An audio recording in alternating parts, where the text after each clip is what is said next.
We know that abstraction helps in hiding internal implementation details from the end user. Do we need to use abstract class to achieve abstraction? It is a very valid question, but the answer is no. So what is the purpose of an abstract class then?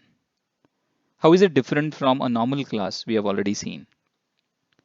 In this module, we will take a look at abstract class. The objective is to learn what is an abstract class and what is the purpose of an abstract class.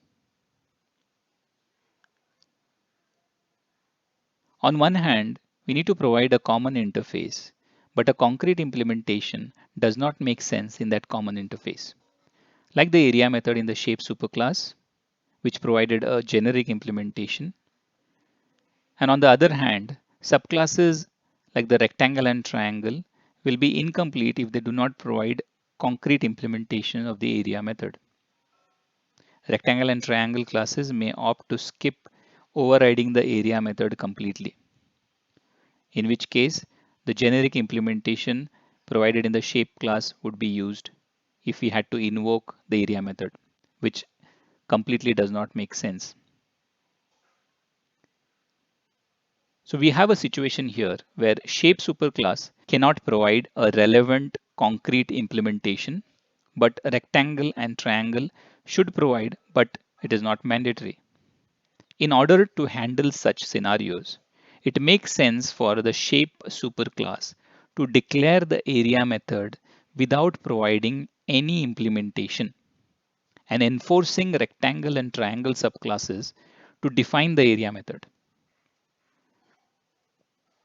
So Java's answer to handling such scenarios is abstract methods. A class which has one or more abstract methods is called an abstract class. Note that the abstract class can provide implementation for some methods. The only requirement is that it should declare at least one abstract method. An abstract class is not fully defined, and hence it does not make sense to create objects of it. Java does not allow creation of objects of abstract classes. But a reference variable of abstract superclass type can be used to refer a subclass object because it forms the basis for runtime polymorphism.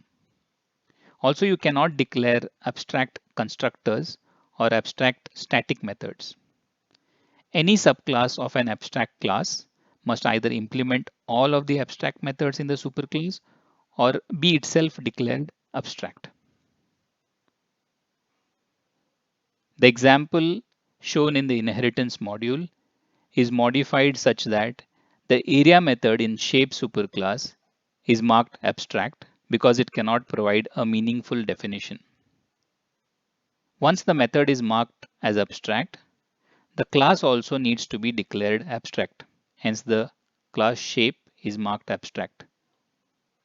Now subclasses rectangle and triangle have to compulsorily define the area method. Note that shape instance has been deleted from the main method. There used to be an instance of shape created which was assigned to the shape reference variable. That is deleted because abstract classes cannot be instantiated. Also notice that the abstract class reference variable can refer to their concrete subclasses. To summarize, we have learned that a class which has one or more abstract methods is referred to as abstract class. An abstract method is a method which has no implementation. The implementation must be provided by the subclass by overriding it. If the subclass decides not to implement the superclass's abstract method, then it should also be declared abstract.